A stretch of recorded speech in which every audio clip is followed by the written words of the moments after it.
Hello, my dear students. Good morning. Today, now I am going to explain you lesson number 11 Transportation in Animals and Plants. तो यहाँ पे है transportation in animal and plants. Plant and animal में transportation कैसे होता है।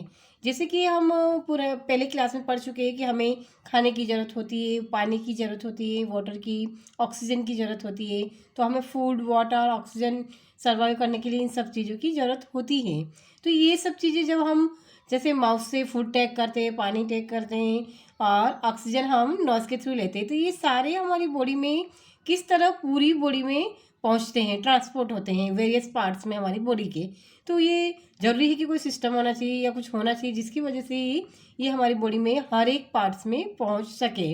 Water, oxygen, food का जो कंपोनेंट्स होते हैं वो सारे, ताकि हमको एनर्जी मिल सके और हम वर्क कर सके। तो यहाँ पे animals need transport to wastage too. अब ये क्या होता है कि जो हम ये सारे ट्रांसपोर्ट करते हैं उसके बाद वापस वेस्ट बनते हैं, तो उनको भी तो वापस रिमूव करने के लिए कई जगह पे, किसी जगह पे ट्रांसपोर्ट करना पड़ता है। तो इसके लिए पूरा ट्रांसपोर्टेशन सिस्टम होना जरूरी है हमारी बॉडी में। तो यहाँ हम पढ़ेंगे कि do you see the heart and the blood vessels. क्या आपने हार्ट और ब्लड वेसल्स देखी है? तो यहाँ पिक्चर में आप देख सकते हैं कि यहाँ पे दिख रहा है आपको, ये हार्ट दिख रहा है, ये ब्लड वेसल्स है, 2 टाइप्स की ब्लड वेसल्स दिख रही है यहाँ पे, ब्लू और रेड, आर्टरीज और वेनस दिख रही है। तो यहाँ जो रेड है वो आर्टरीज है और ये ब्लू है वो वेन्स है। तो यहाँ ब्लड और पूरी बॉडी में ब्लड इसमें घूमता रहता है। तो इस तरह से आप 3 पार्ट्स यहाँ देख सकते हैं जिसको हम बोलते हैं circulatory system, blood circulatory system. तो सर्कुलेटरी सिस्टम के 3 पार्ट्स होते हैं, ब्लड होता है, हार्ट होता है और वेसल्स होती है। तो ये तीनों मिलकर के पूरा सर्कुलेटरी सिस्टम बनाते हैं। They functions to transport substance and together form the circulatory system. In this chapters you shall learn about transport of the substance in animal and plant. यहाँ पे हम एनिमल्स और प्लांट्स के ट्रांसपोर्ट के बारे में हम पढ़ेंगे कि सारे थिंग्स का ट्रांसपोर्टेशन कैसे होता है। यहाँ पे ऑल ऑफ फर्स्ट है हमारा सर्कुलेटरी सिस्टम। सर्कुलेटरी सिस्टम जिसमें 3 कंपोनेंट्स है, ब्लड है, हार्ट है और वेसल्स है। ये तीनों मिलके हमारा सर्कुलेटरी सिस्टम्स बनता है। और फर्स्ट यहाँ पे ब्लड एक्चुअली होता क्या है। Blood what happens when you get cut on your body. जब हमारी बॉडी पे कट लग जाता है तो आप क्या देखते हो कि ब्लड फ्लो आउट, वहाँ पे ब्लड बहने लगता है। बट व्हाट इज ब्लड क्या है actually? Blood is the fluid which flow in blood vessels. Blood एक तरह का फ्लूइड है जो ब्लड वेसल्स में फ्लो करता रहता है, पूरी में बहता रहता है। It transport substances like digested food from the small intestine to the other parts of the body. इसके अंदर जो हमारे फूड के अंदर जो डाइजेशन होता है, उसके बाद जो डाइजेस्टेड सब्सटेंसेस होते हैं जो हमारी बॉडी के लिए ज़रूरी है एनर्जी लेने के लिए, तो वो क्या करता है, फूड से डाइजेस्टेड सब्सटेंस को स्मॉल इंटेस्टाइन से लेके पूरी बॉडी के हर एक पार्ट्स को पहुंचाता है। It carries oxygen from the lungs to the cells of the body. और ऑक्सीजन को सेल के अंदर भी पहुंचाता है ताकि सेल में रिएक्शन हो, एनर्जी निकले। It also transport waste for removal from the body. और ब्लड का क्या काम है कि आप सारे वेस्ट को वापस इकट्ठे करके बॉडी से रिमूवल पार्ट पे पहुंचा देता है जहाँ से रिमूवल होते हैं। How does the blood carry various substances. अब ये वेरियस सब्सटेंसेज किस तरह से वो कैरी करता है इसके बारे में हम यहाँ पे समझेंगे। Blood is component of the fluid called plasma in which different type of cells are present. तो यहाँ हम पहले ब्लड का स्ट्रक्चर समझेंगे कि ब्लड के अंदर कौन कौन से कंपोनेंट्स होते हैं। तो ब्लड एक तरह का फ्लूइड है, उसके अंदर इस फ्लूइड को हम प्लाज्मा बोलते हैं, जिसके अंदर अलग अलग टाइप की सेल सस्पेंडेड रहती है, जिसमें हम पहले क्लास में, छोटी क्लास में पढ़ चुके हैं, WBC, RBC, यानी कि white blood cells, red blood cells और प्लेटलेट्स। ये 3 टाइप्स की सेल्स इसके अंदर सस्पेंडेड रहती है, यानी तैरती रहती है इस फ्लूइड के अंदर। ये पूरा मिलके प्लाज्मा और ये सब मिलके पूरा इसको हम बोलते हैं ब्लड। तो यहाँ पे 3 टाइप की कणिकाएं होती है ब्लड के अंदर। अब ब्लड की ये जो होती है ये क्या क्या कार्य करती है, इसके 1 बाय 1 हम यहाँ पे समझेंगे। 1 type of cell are the red blood cell, जिसको हम शॉर्ट में आरबीसी भी बोल सकते हैं, which contain a red pigment called haemoglobin, जिसके अंदर रेड कलर का पिगमेंट होता है, उसकी वजह से वो रेड कलर की दिखाई देती है, जिसको रेड पिगमेंट को हम बोलते हैं haemoglobin. Haemoglobin binds with oxygen and transport it to all the part of the body and ultimately to all the cells। तो ये हीमोग्लोबिन क्या काम करता है, हम ऑक्सीजन जो हम लेते हैं उसको ये बाइंड करता है, अपने हीमोग्लोबिन के अपने साथ जोड़ता है, और सारे पार्ट्स में, जैसे कि जानते हैं कि ब्लड पूरी बॉडी में फ्लो करता है वेसल्स के थ्रू, तो ये सभी पार्ट्स में उसको ट्रांसपोर्ट करता है ऑक्सीजन को, और वहाँ से उसको सेल्स के अंदर पहुँचा देता है। तो ये ऑक्सीजन पहुंचाने का काम करता है हर एक पार्ट को। It will be difficult to provide oxygen efficiently to all the cells of the body without haemoglobin. अगर हीमोग्लोबिन नहीं होगा तो हर एक सेल को पूरी पर्याप्त मात्रा में ऑक्सीजन नहीं पहुंच पाएंगी। The presence of haemoglobin make blood appear red, और इसकी वजह से ही, हीमोग्लोबिन की वजह से हमारा ब्लड रेड कलर का दिखाई देता है। अब दूसरी सेल से हमारी white blood cells. The blood also has white blood cells, जिसको हम WBC भी बोलते हैं। ये क्या करती है, विच फाइट्स अगेंस्ट जर्म्स दैट में एंटर इन आवर बॉडी। ये हमारे बॉडी के अंदर जो जर्म्स एंटर करते हैं उनको ये उनसे फाइट करके हमको बचाती है, बीमारियों से बचाती है। फिर है नेक्स्ट है एक यहाँ पे एक एग्जांपल दिया, जैसे कि आप कहीं पे खेलते खेलते अगर कहीं गिर जाते हो, और मान लो यह पे दिया है कि घुटने में चोट लग गई, उसकी वजह से ब्लड निकला है, तो अगर आपके घुटने में ब्लड निकल जाएगा, आप थोड़ी देर बाद देखते हैं कि क्या होता है, ब्लड जो निकल रहा था वो कुछ टाइम के बाद बंद हो जाता है, वहाँ पे कुछ काला हल्का सा ब्लैकिश कुछ जम जाता है, क्लॉट हो जाता है यहाँ पे। तो आप देखते हो कि ब्लडिंग रुक जाता है और डार्क रेड क्लॉट वहाँ जम जाता है, जो क्या करता है, प्लग करता है उस कट को, और कट से ब्लड बहना बंद हो जाता है।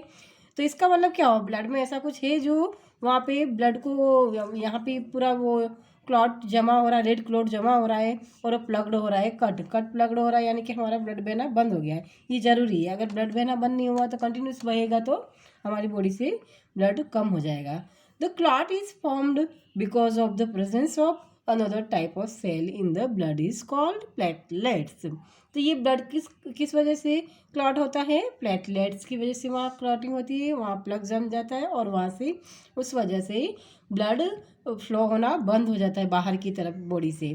तो इस तरह से हमारा ब्लड बॉडी में सेव रहता है, बाहर नहीं जा पाता है। अब है सेकंड है, फर्स्ट कंपोनेंट हमने पढ़ दिया ब्लड के बारे में, हमने उसके स्ट्रक्चर को पढ़ लिया कि WBC, RBC और प्लेटलेट्स, इन टाइप्स की यहाँ पे कणिका होती है, उसके फंक्शंस भी आपने पढ़ लिए। जैसे रेड ब्लड सेल का फंक्शन है ऑक्सीजन ट्रांसपोर्टेशन, वाइट WBC का फंक्शन है जर्म्स के अगेंस्ट वो फाइट करती है, अगर बॉडी में कहीं पे भी जर्म्स पहुंचते हैं तो उसके अगेंस्ट फाइट करती है।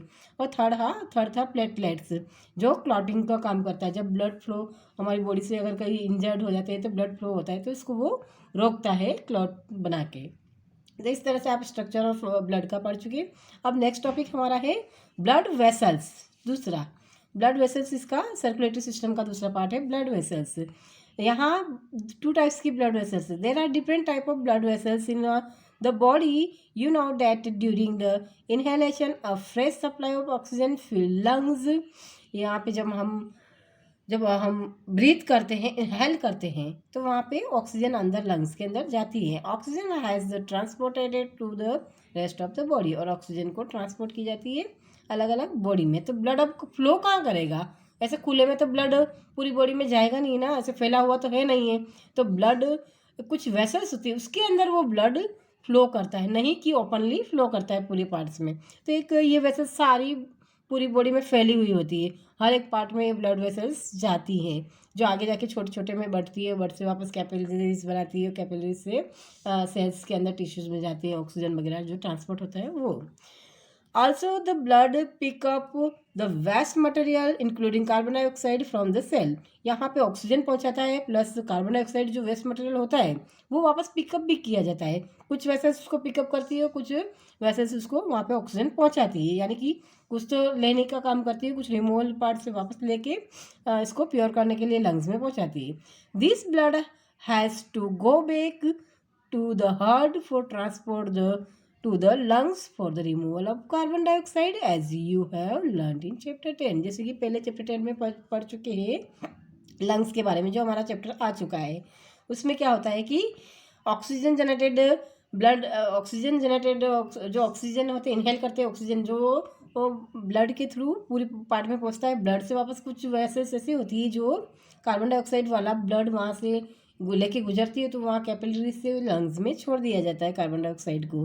तो इस तरह से वहाँ से रिमूवल और टैकन दोनों काम होता है। So 2 types of blood vessels, arteries and veins are present in our body. तो यहाँ पे 2 टाइप्स की हो गई है।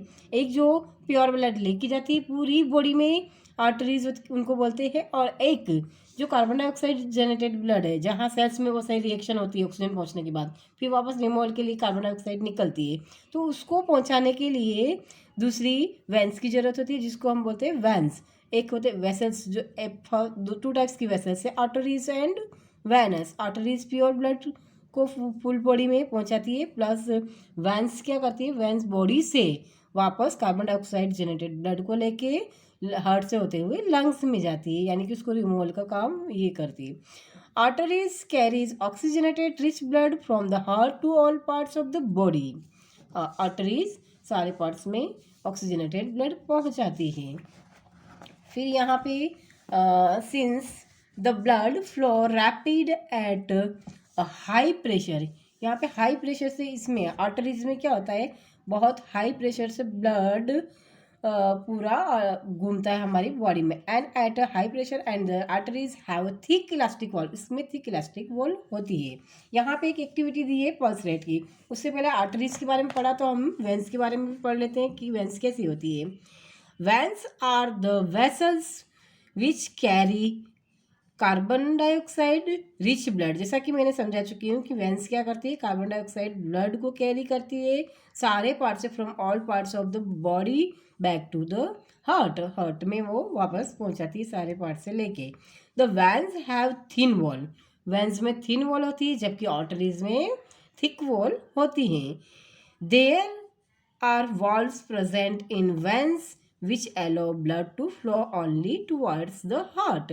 यहाँ पे वॉल्स प्रेजेंट होते हैं जो क्या करते हैं, कार्बन डाइऑक्साइड जनरेटेड ब्लड को ओनली और ओनली सिर्फ हार्ट की डायरेक्शन में ही जाने देते हैं, वापस रिवर्स जाने नहीं देते हैं। तो यहाँ पे वेंस और आर्टरीज के बारे में आपने समझ लिया। वेंस क्या काम करता है, ऑक्सीजनेटेड ब्लड कैरी करता है, जबकि आर्टरीज ऑक्सीजनेटेड ब्लड कैरी करता है, जबकि veins carbon dioxide generated blood carry करता है बॉडी पार्ट से हार्ट को, जबकि आर्टरीज ऑक्सीजनेटेड ब्लड लंग्स से होते हुए बॉडी पार्ट्स तक यहाँ तक पहुँचाती हैं। इस तरह से हम पढ़ाए। नेक्स्ट है यहाँ पे एक एक्टिविटी है जो पल्स रेट के लिए एक्टिविटी है, ये हम देख सकते हैं यहाँ पे। यहाँ हम एक एक्टिविटी करेंगे। यहाँ पे ऑल ऑफ फर्स्ट आपको क्या करना है, आपकी मिडल फिंगर लेके आपके राइट हैंड के ऊपर बीच की साइड में, इनर साइड में आपको the place the middle and index finger of the your right hand on the inner side of your left wrist. आपके लेफ्ट रिस्ट के ऊपर इसको बीच की तरफ रखना है। Can you feel some throbbing movements, क्या आपको यहाँ पे कुछ ट्रबिंग्स, यानी धक धक धक धक जैसा कुछ मूवमेंट्स, ऊपर नीचे जैसा कुछ मूवमेंट्स होता है।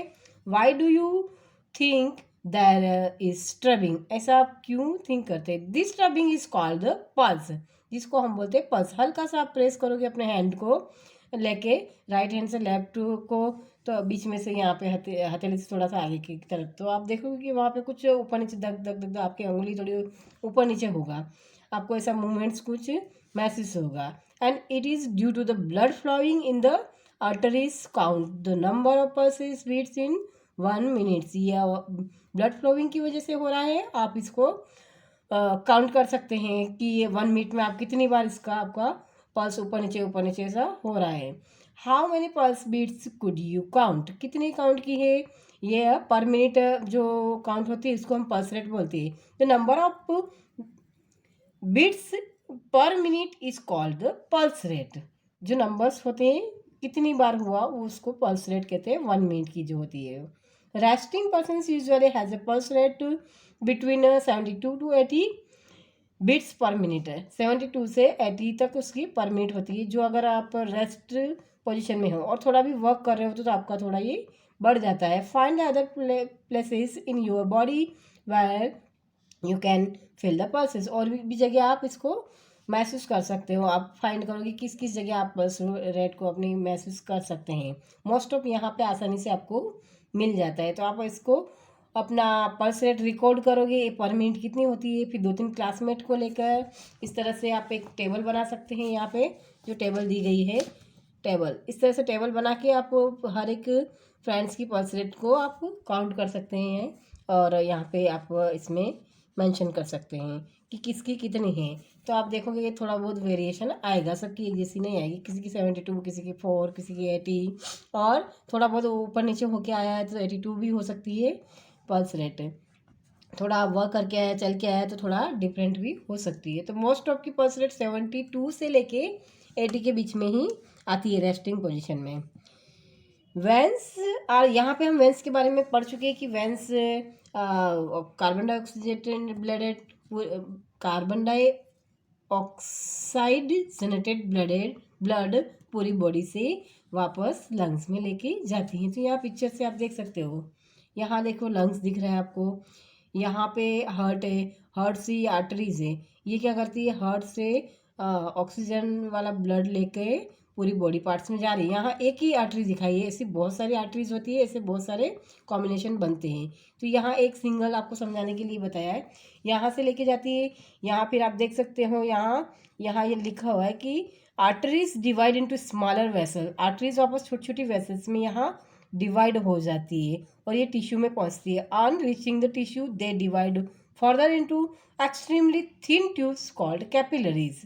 अब दोबारा क्या होता है, ये वापस जब आगे टिश्यूज़ में पहुंचती है तो वहाँ पे छोटी छोटी कैपिलरीज में बढ़ जाती है। ये पहले तो फर्दर ये डिवाइड होती है, फिर यहाँ वापस बारीक बारीक कैपिलरीज में डिवाइड हो जाती है और डिवाइड होके टिश्यू में ऑक्सीजनेटेड ब्लड पहुँचाती है।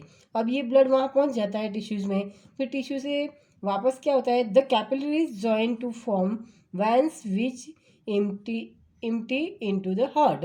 अब वापस कैपिलरीज यहाँ से जुड़ती है वेंस से, यहाँ से ब्लड वापस इसमें कार्बन डाइऑक्साइड जनरेटेड ब्लड वापस कैपिलरीज, जो बारीक कैपिलरीज होती है उसमें होता हुआ वेंस के थ्रू वापस हार्ट से होता हुआ, हार्ट से फिर से लंग्स में पहुंच जाता है प्योर होने के लिए। तो इस तरह से पूरा सर्कल राउंड चलता रहता है। ये पूरा हमारा ब्लड सर्कुलेशन इस तरह से काम करता है। इसके बाद हम यहाँ पे पढ़ेंगे नेक्स्ट टॉपिक हमारा हार्ट। हार्ट का पूरा स्ट्रक्चर पढ़ेंगे, हार्ट में किस तरह से ब्लड जाता है और किस तरह से आउट होता है। ये पूरा हम हार्ट का क्या वर्क है और हार्ट का स्ट्रक्चर हम हमारे नेक्स्ट लेक्चर में पढ़ेंगे। आज के लिए इतना ही। Have a nice day, good bye.